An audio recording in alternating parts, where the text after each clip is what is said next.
Les grandes gueules. Tout sur les dessous de l'actu. Ici, l'actu rime avec liberté de ton sur Radio Espace. Mais aussi sur Suite FM Guinée. Tous les soirs, vous avez accès à cette émission. Continuez à réagir, évidemment, les contacts s'affichent juste en bas de l'écran. Avec plaisir, nous allons prendre en compte vos messages dans cette émission. Kaloum, définitivement un bois de coffrage électoral. Il pose cette question ce matin, Tamba Zakari Milimono. La question semble se poser avec davantage d'acuité au sortir donc de chaque élection. D'illusion, sentiment d'avoir fait des rois sans rien recevoir en retour. Des voix commence donc à s'élever au sein des populations, en l'occurrence des jeunes du centre administratif du pays, pour dénoncer les manipulations politiques en outrance et s'affirmer donc en génération consciente, apte à prendre son destin en main. Et quel est l'intérêt d'une telle démarche? Nous posons cette question ce matin à notre invité, M. Aboubakar Mara, fondateur du mouvement Mangué Doroboré Mangué Nara. Voilà, un bon sous-sous. Allez, on va continuer l'émission dans un instant. Et l'actualité, c'est aussi ce lancement aujourd'hui, en tout cas en ce qui concerne du côté du gouvernement. Ce n'était pas une poudre de perlimpinpin, il le dit. Les travaux d'élargissement et d'extension de la route Koya-Dabola seront effectivement lancés ce jeudi donc à Koya, en présence du président de la République. Une enveloppe de plus de 350 millions d'euros au total, avec une participation du budget national de développement estimée à 15%, devrait permettre la réalisation de l'ouvrage. À quelles conditions la Guinée est-elle soumise dans le cadre de ce projet? Vous avez écouté Dr Ibrahima Kassori Fofana en début d'émission. Nous allons continuer l'interview dans un instant. Dr Kassori Fofana, il faut le rappeler, ministre d'État chargé des investissements et des partenariats publics-privés, avec qui nous allons joindre dans un instant avec notre réalisateur Mohamed Diaby du côté de la radio.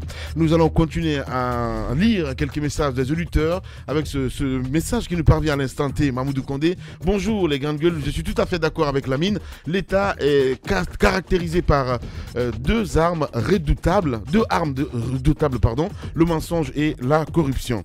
Nous restons avec ces auditeurs, avec Akoumba Diallo qui nous écrit: je tremble pour une fois en écoutant M. Kassouri, car le partenaire chinois ne cherche qu'une prorogation donc du protocole d'accord de 2016 que le ministère des Mines n'avait pas été accepté donc.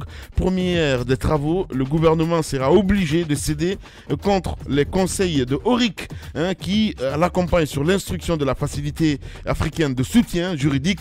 Dommage. Voilà, il réagit Akoumba Diallo, évidemment, qui est maintenant politique, il faut le rappeler. On reste dans le sillage avec cet autre message, notre ami Lai Junior Condé qui réagit. Bonjour les GG, j'espère que cette route, nous n'allons pas élargir la route sur les montagnes, ils vont creuser des tunnels. Voilà. Pourquoi Koya Daboula, pourquoi pas Koya Kankan? Question Lai Junior Condé qui réagit ce matin. On va rester dans le sillage. Peut-être Kassouri qui est de retour, me signale, oui ou non? Ahmed Kamara, oui, il est de retour. Kassouri, rebonjour.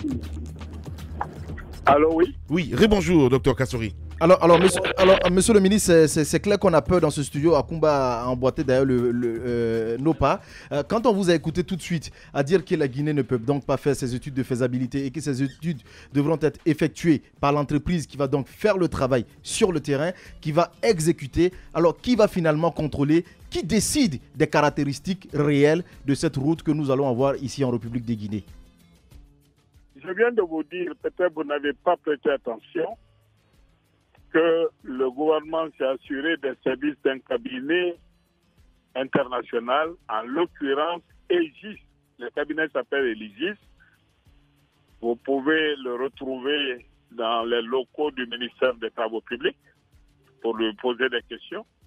Donc ce cabinet a revu et est en train de revoir techniquement les conceptions techniques des études préalables faites par les partenaires chinois.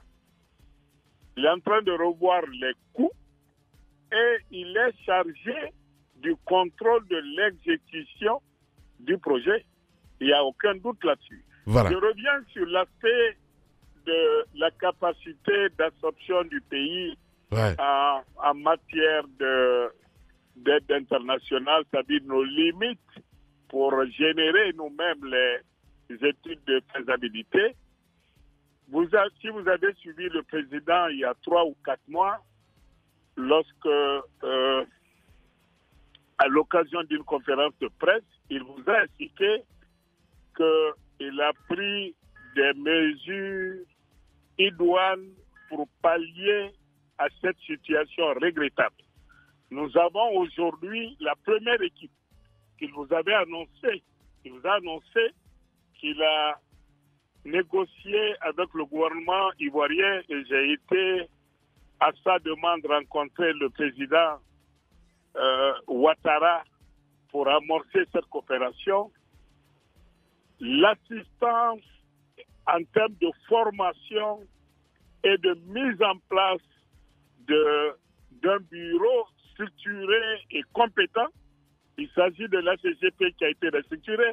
La première équipe des 25 premiers Guinéens ont reçu la formation en Côte d'Ivoire. Ils sont arrivés. La deuxième équipe est en préparation. Bien. Le programme prévoit dans 2 ans. Oui. 2 ans après, aujourd'hui, la Guinée sera en mesure, Bien. comme la Côte d'Ivoire, de faire ses propres études de faisabilité. Bien. Par ses moyens propres. Voilà. Donc, Ouais. là aussi, la solution structurelle à terme est à notre portée. Oui. Mais pour l'instant, c'est une situation qu'Alpha Condé n'a pas créée, qu'elle a héritée, une situation que personne ne peut nier. Jusqu'à date, la Guinée n'a pas la capacité de générer ses propres études de faisabilité. Oui, Bien. monsieur. Allez-y, Bantanko. Oui, monsieur Fofana, revenons. Alors, ces négociations seront axées sur quoi exactement? Quelles sont les conditions auxquelles la Guinée sera soumise dans ces négociations? Là aussi, je vous réfère à l'esprit de l'accord cadre qui a 2 composantes. La première composante, c'est les ressources, c'est-à-dire les concessions minières mises à disposition des entreprises chinoises pour garantir les prêts qu'on est en train de contracter pour faire face à nos infrastructures. Et la deuxième composante, ce sont ces infrastructures. Alors, pour la réalisation de ces infrastructures, vous avez 2 axes de négociation. Le premier axe, c'est la négociation avec les entreprises qui ont abouti à la signature des contrats, mais qui se poursuit par la révision ou l'examen des études de faisabilité par l'ingénieur conseil. Bien. Et le suivi de ces études. Le deuxième aspect, c'est les accords de financement, c'est-à-dire les banques, le syndicat des banques chinoises auxquelles le gouvernement chinois a confié la mise à disposition de cet argent. Mhm.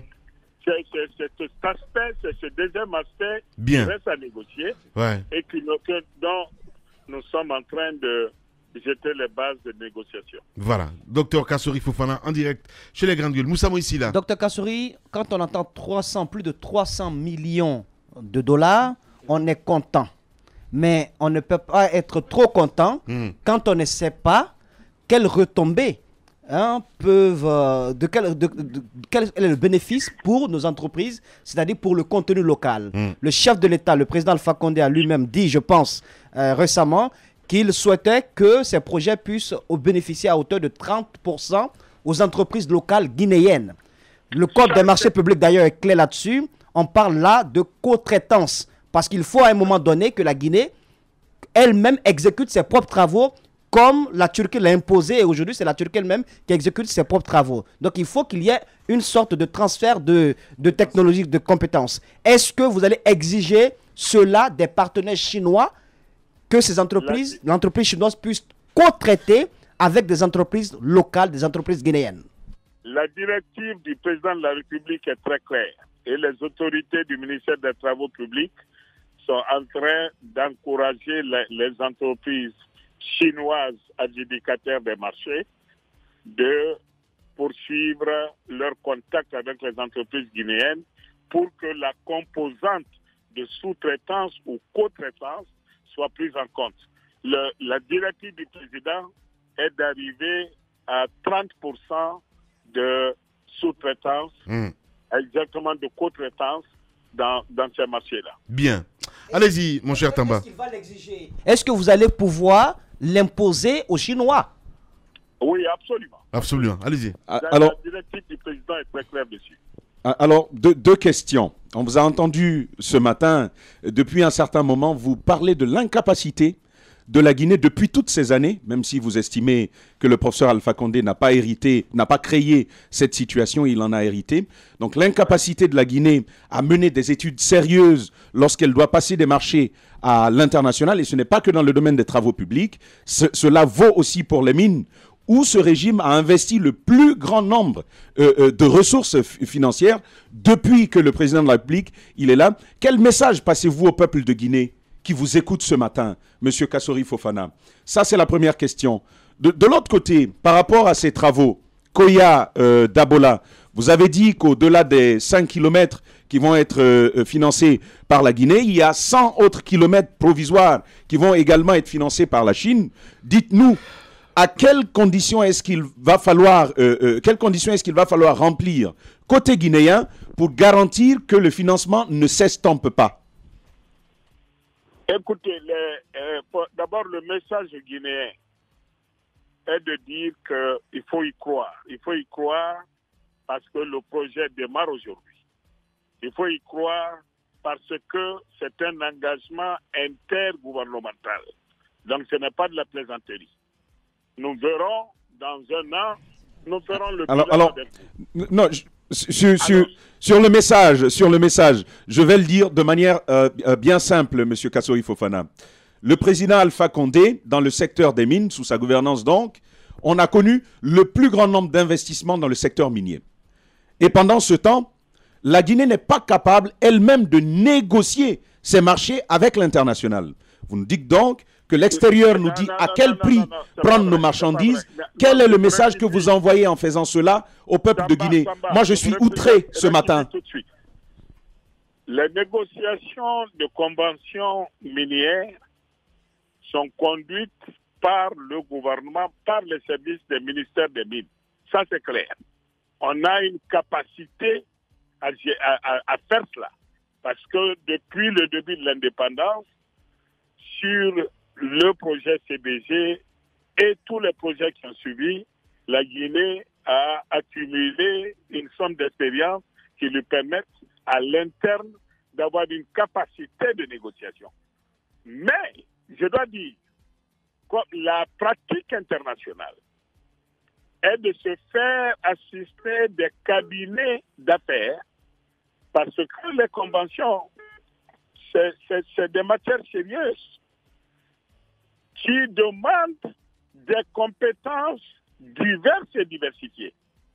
Donc, c'est pour toute négociation ou pour toute convention, négociation de convention ou de contrat, la Guinée, c'est la directive du président, doit s'assurer qu'il y a des cabinets internationaux dignes du nom, dont la compétence n'est pas démontrée, pour assister le gouvernement pour qu'on ne fasse pas des erreurs. C'est de cela qu'il s'agit.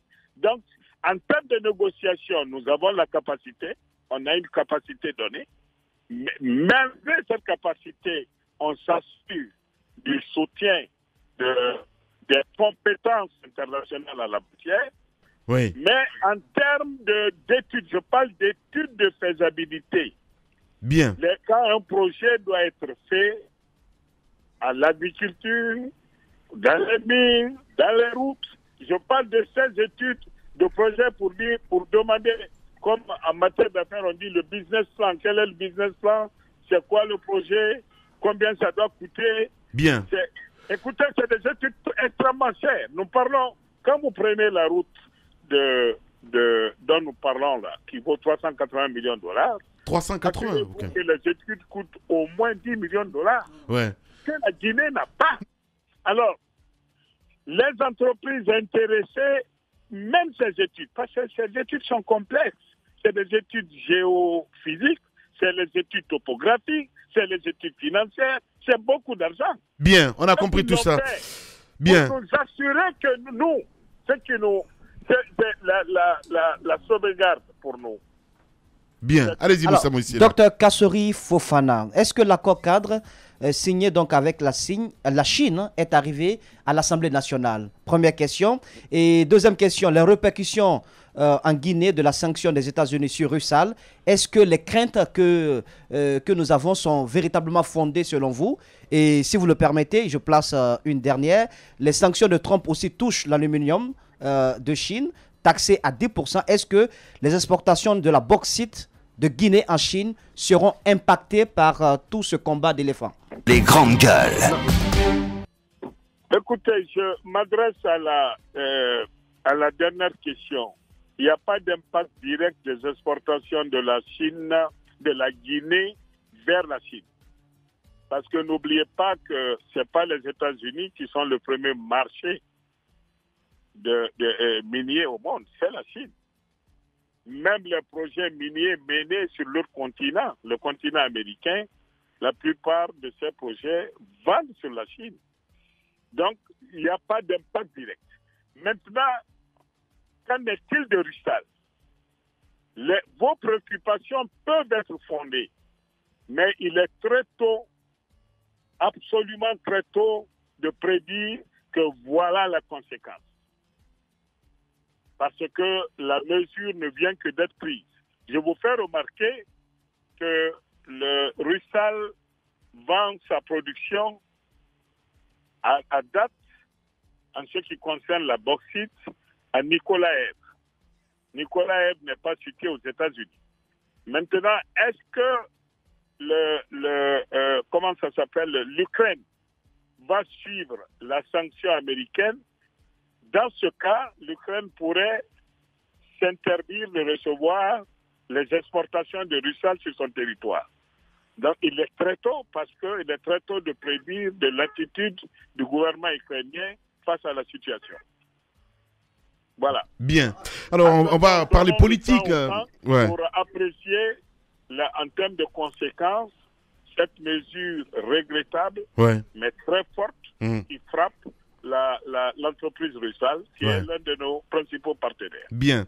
Étant ministre, évidemment, vous êtes aussi un président du parti GPT, il faut le rappeler, Kassori Fofana. On va s'intéresser à ces sorties musclées de Sylvia Touré le week-end dernier. Beaucoup ont dit que ça avait des visées un petit peu du côté de... à vous. Oui. Écoutez, je ne réponds pas ça parce que si j'ai né, Sylvia, c'est mon grand frère. Oh, ben ça commence bien. Attendez. Ah ben non, mais attendez, ça commence bien. C'est votre grand frère. Mais non, attendez. Allons droit au but, docteur Kassori Fofana. C'est important. Ouais. Ouais. S'il vous plaît. Allez-y. Il vous appartient en tant que journaliste de lui demander de produire les preuves de ses allégations. C'est tout. Bon. Vous trouvez? C'est simple que ça. Et je puis vous garantir que le président Alpha Condé serait heureux de disposer des preuves de malversation et vraiment de poursuivre les acteurs de ces malversations. Je ne me prononce pas sur cela, très, très sincèrement. Voilà. Alors, du côté de GPT, comment ça se passe? Parce qu'on sent que vous êtes un peu plus près, si vous voulez, en tout cas, être Premier ministre du pays, si on peut se permettre de dire entre guillemets. Comment, du côté du parti, on perçoit tout ça? C'est une continuité? Ça veut dire que le mariage se passe bien avec le RPG Arc-en-Ciel? C'est vous qui le dites. Mais non. Quand je suis passé dans votre émission, c'est vrai, j'étais en négociation, en discussion avec le président sur la possibilité de prendre le poste. Je ne suis pas le seul qui consulte. Et il est en train de consulter d'autres. Vous serez au courant de sa décision quand il l'aura prise. Bien. Alors, maintenant, cette question... Le parti GPT est un allié inconditionnel du RPG. Je n'ai pas un pied dedans et un pied dehors. J'ai les deux pieds dans l'alliance RPG. Qui a le pied dedans et le pied dehors? à vous d'en déduire. Alors, cette autre question, docteur Kassori Fofana, pourquoi vous faites aussi peur? Parce que d'aucuns disent quand vous serez PM, évidemment, il y aura pas mal de choses qui peuvent se passer. Pourquoi, on va dire, cette guerre du côté de la Basse-Guinée? Il faut le dire, c'est très important parce que d'aucuns vous accusent que vous avez arrosé les populations du côté de Forêt-Caria, entre autres, que vous aurez même donné 200 millions de francs, une manière de dire que Sidia, il n'est pas natif carrément de la Guinée, de la Basse-Guinée. Voilà, c'est bien cela. Écoutez, d'abord, Sidia est natif de la Basse-Guinée. Je ne peux plus jamais avoir cette prétention. Ceux à qui je pourrais le dire pourraient me renvoyer. Il est de la Basse-Guinée, c'est clair. Mais encore une fois, vous êtes journaliste, vous avez des journalistes d'investigation. Roby est là-bas, Moussa Maré est là-bas. Moussa Moïsi là. Tendez vos micros à travers la Basse-Guinée. Ouais. Si un seul vous dit que je lui ai donné de l'argent pour faire une publicité négative, pour dire que Sidia n'est pas basse-côtier, revenez vers moi. Voilà. Mais justement, pourquoi bien, pourquoi pour d'autres vous faites si peur si vous arrivez à la primature? Mais posez-leur la question. Mais oui, c'est ça. C'est trop facile.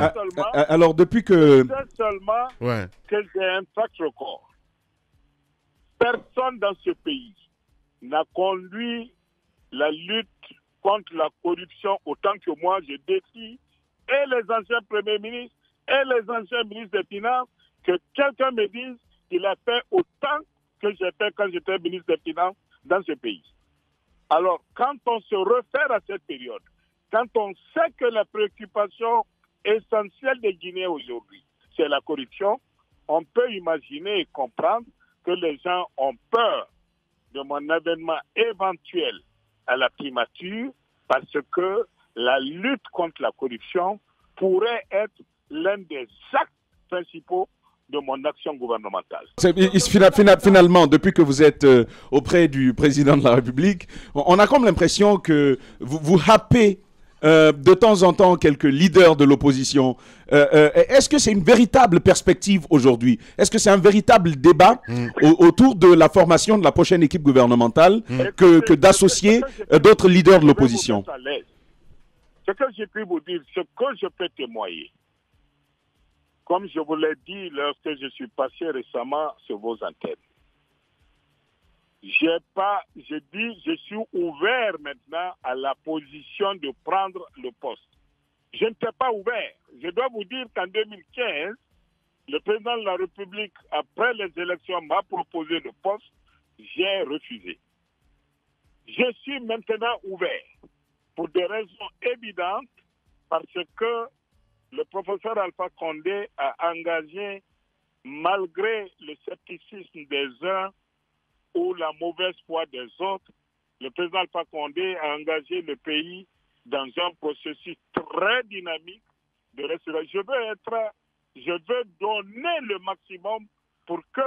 Vous vous souvenez, lorsque je suis passé l'année dernière et que je dis que les résultats économiques du président étaient positifs et que je vous ai dit que la Banque mondiale estimait le taux de croissance à 7%, ce qui est appréciable dans la sous-région, et que j'estimais que même ce taux était sous-estimé. Revoyez les dernières notes d'évaluation, vous remarquerez que la Guinée aura enregistré 8,2% de taux de croissance, et je vous garantis, si je prenais la primature, le président Alpha Condé délivrera son objectif de 10% de croissance à la Guinée avant la fin de son mandat. Voilà. Docteur Kassori Fofana, peut-être futur Premier ministre du pays, en direct ce matin chez les GG, en exclusivité. Allez-y. Docteur Kassori, si vous êtes à la primature, le rapport de force avec le président de la République peut changer. Parce qu'on sait que le président aime tout contrôler. Il aime tout avoir. Quelle est la garantie que vous avez que vous pourrez avoir les coups de franche pour bien agir, puisque c'est quand même tous ceux qui volent dans ce pays ont accès au président de la République. Lorsque vous engagez une action, ils peuvent bien aller voir le président qui pourrait stopper votre élan. Et la deuxième chose, par rapport aux négociations avec les syndicalistes, on entend un peu qu'il se peut que le peuple de Guinée paye les frais de l'engagement que vous avez pris en tant qu'État, bien entendu. Est-ce qu'on peut s'attendre à une augmentation du prix de carburant dans les jours à venir? Écoutez, sur le premier sujet, je dois vous dire que je travaille avec l'homme depuis 1994 et je crois que ça marche plutôt bien. Je ne suis pas en train de dire que je l'ai la liberté de mon action si nous aboutissions à la conclusion heureuse que je dois prendre le poste. J'aurai la liberté de mon action. L'homme est un homme à conviction très forte. Mais j'ai pu vous dire que nous avons le partage parfait d'une vision partagée de ce qu'il faut faire pour que la Guinée avance. Donc de ce côté-là, et je ne suis pas sûr du tout que quand je vais livrer le combat contre la corruption, qui sera le premier à dire non, ne faites pas ça, non, je ne crois pas du tout. Maintenant, sur le deuxième volet c'était quoi la question? Aux syndicalistes. Aux syndicalistes, est-ce qu'on peut s'attendre à une augmentation du prix de carburant? Pour moi, d'abord, en tant qu'économiste, je dois vous dire que l'augmentation du prix du carburant est inévitable. Voilà, au moins c'est dit. Ouais. Tendez le micro à Sidia, qui est économiste. Ouais. Tendez le micro à Dalin, qui est économiste. Oui. S'ils vous disent qu'on doit conserver le niveau de prix actuel, revenez à moi. Ouais. Bien. Par condition, c'est impossible. Bien. La Guinée ne peut pas se payer le luxe au moment où les prix internationaux augmentent, de continuer à subventionner parce qu'on n'a simplement pas, on n'en a pas les moyens. Ouais. Tout comme j'ai de tout sérieux en ce qui concerne l'ouverture des négociations pour porter le niveau de salaire de base en Guinée à 8 millions. La Guinée n'en a pas les moyens. Voilà, le président du GPT. Voilà, ça c'est des convictions techniques fondées sur l'appréciation de l'économiste que je suis. Bien. Merci beaucoup, en tout cas, Dr Ibrahim Kassori Fofana, d'avoir accepté notre invitation ce matin. Est-ce que vous lisez Conakry, capitale mondiale du livre, J-5? J-5, je ne lis pas, je vais réfléchir parce que M. Kaba a fait un travail excellent pour la promotion de la lecture en Guinée et pour la promotion de la Guinée à travers cet événement important. Merci. Merci beaucoup, Dr Kassori, en tout cas. Avant la clôture de visiter les lieux. Merci beaucoup. Merci d'avoir accepté notre invitation ce matin. Merci beaucoup. Radio Espace, les grandes gueules. Leur spécialité, c'est la démesure totale. Tant qu'ils ne changeront pas, nous ne changerons pas non plus. Les grandes gueules, à suivre tous les jours sur la radio d'opinion. Radio Espace.